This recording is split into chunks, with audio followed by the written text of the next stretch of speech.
Welcome everyone to the Moisky News for February 14th, 2020. Today I want to discuss the cabinet reshuffle and some of the drama that came about from it. Oh boy, this is quite interesting. Many have speculated the reason for it was to introduce new blood, others speculating we needed more Remainers, but that doesn't really work because we've already left. I think you mean rejoiners. Others saying simply, because Boris can, swag.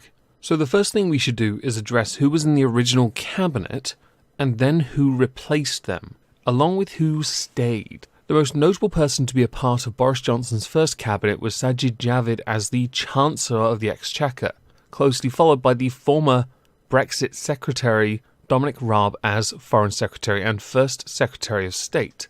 Priti Patel, the person who once said that she'd like executions to be brought back as a deterrent, is the Home Secretary. Michael Gove, the Chancellor of the Duchy of Lancaster. Matt Hancock was the Health Secretary. Andrea Leadsom, Business Secretary. Liz Truss, International Trade Secretary. Theresa Villiers, Environment Secretary. Gavin Williamson, Education Secretary. Alok Sharma, Secretary of State for International Development.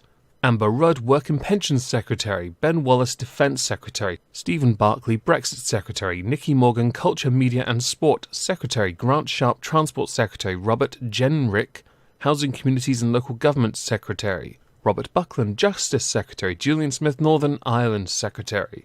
Alan Cairns was the Welsh Secretary. Alistair Jack was the Scottish Secretary.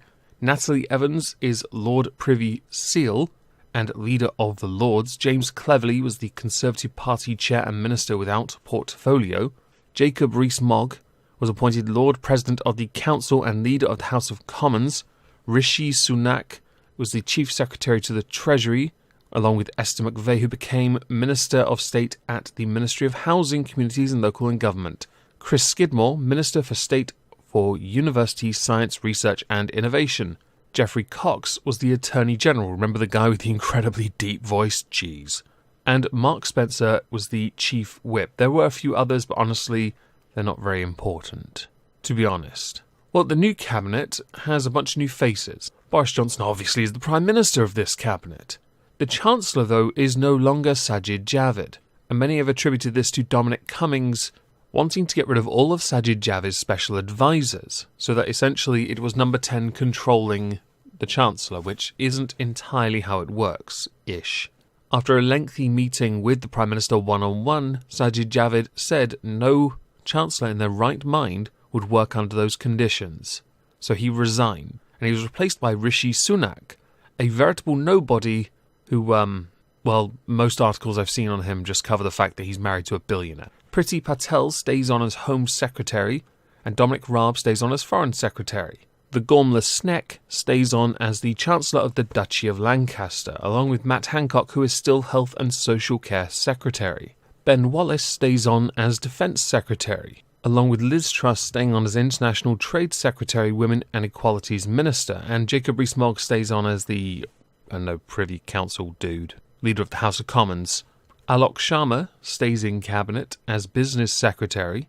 Now we should address some of the newcomers. Geoffrey Cox was the Attorney General and asked to resign, which he complied with, and was replaced by Suella Braverman. The party chairman and Minister without portfolio is no longer James Cleverly but Amanda Milling. Replacing Theresa Villiers as the Environment Secretary is George Eustace.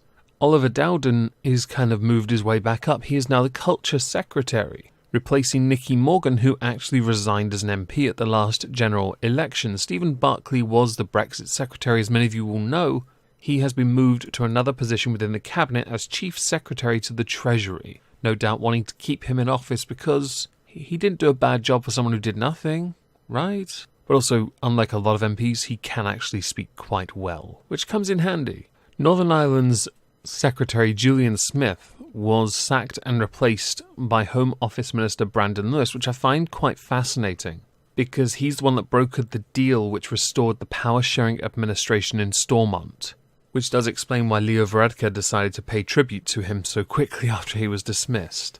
There are many other positions that were shifted. In fact, quite a lot of MPs are out of the cabinet. Some are saying, many analysts are saying, that this is less a position of, for Boris that is, that he wants to keep the party's power and keep it strong and unified but instead hoard it for himself, which is certainly how it looks.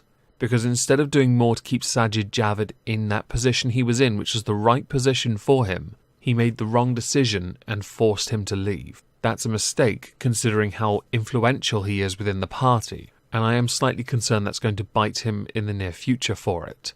Then again, I'm sure Sajid Javid will be able to effect better change out of the cabinet without the additional pressure of the budget, which we now have no idea when it's going to be published. And it's going to be interesting to see the new guy, Rishi Sunak, talk about it at such short notice. With this, I'm very much interested to know if you think Boris made a mistake with any of those he chose to get rid of. I'm streaming tonight on this channel at 9:30 PM GMT, a political recap with Trups LP. One of the topics is going to be a copyright claim from the Young Turks. You're all welcome.